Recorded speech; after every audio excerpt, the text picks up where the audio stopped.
Ginupitan ng barbero ang isang pari.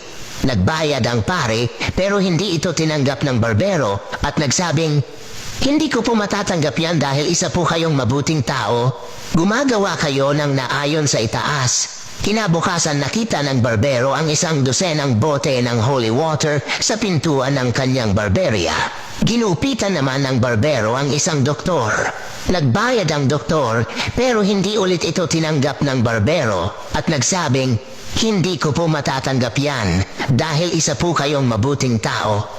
Ginagamot niyo po ang mga may sakit." Kinabukasan nakita ng barbero ang isang dosenang vitamins sa pintuan ng kanyang barberia. Ginupitan naman ng barbero ang isang politiko. Nagbayad ang politiko pero hindi ulit ito tinanggap ng barbero at nagsabing, "Hindi ko po matatanggap yan dahil isa po kayong mabuting tao. Nagsisilbi po kayo para sa mga tao." Kinabukasan nakita ng barbero ang isang dosenang politiko sa pintuan ng kanyang barberia.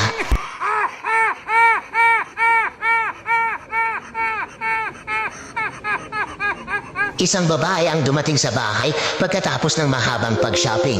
Nagulat siya nang makita ang kanyang asawa na may kasama na isang magandang babae sa kama. Tumakbo ang asawang babae papuntang pinto. Galit na galit ito at humahagulgol dahil sa nakita.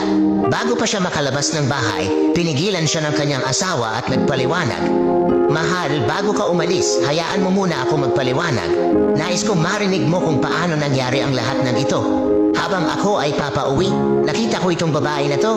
Madumis ang kanyang pangangatawan, hirap na hirap habang naglalakad mag-isa. Naawa ako kaya tinulungan ko. Gutom na gutom siya, kaya dinala ko siya sa bahay at pinakain ng tirang pagkain natin sa ref. Sira na ang kanyang sapatos, kaya binigyan ko siya ng isang pares ng sapatos mo na hindi mo na sinusuot dahil out of style na. Giniginaw siya, kaya binigyan ko siya ng bagong sweater na hindi mo man lang isinuot kahit isang beses dahil hindi bagay ang kulay sa iyo. Sira na rin ang kanyang pantalon, kaya binigyan ko siya ng isang pares ng iyong pantalon na hindi nakasya sa iyo." Pagkatapos, habang siya ay papaalis na ng bahay, tumigil siya at nagtanong sa akin. Kuya, meron pa bang ibang bagay na hindi ginagamit ang iyong asawa? At ayun nga, yun ang dahilan kung bakit kami nasa kama. Pumasok si Michael sa isang bar at nag-order ng isang shot ng whiskey.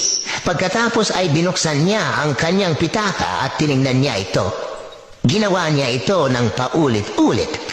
Kaya di nakapagpigil ang bartender at tinanong na niya si Michael, "Bakit sa kada inom mo ay binubuksan mo ang iyong pitaka at tinitignan ito?"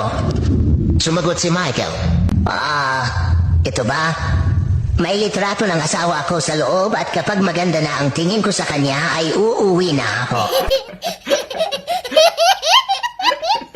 Kumatok ang isang ahente ng vacuum cleaner sa bahay. Pagbukas ni Mrs. ng pinto, agad pumasok ang ahente at ikinalat sa sahig ang tae ng kabayo. Ahente, "Ma'am, pag hindi nalinis ng vacuum cleaner ko ang kalat, kakainin ko ang mga yan." Naku po, umpisahan mo ng kainin yung tinalat mo. Brown out kami ngayon.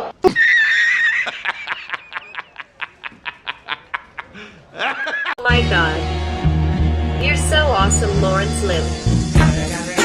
It's Lawrence Lim with the W.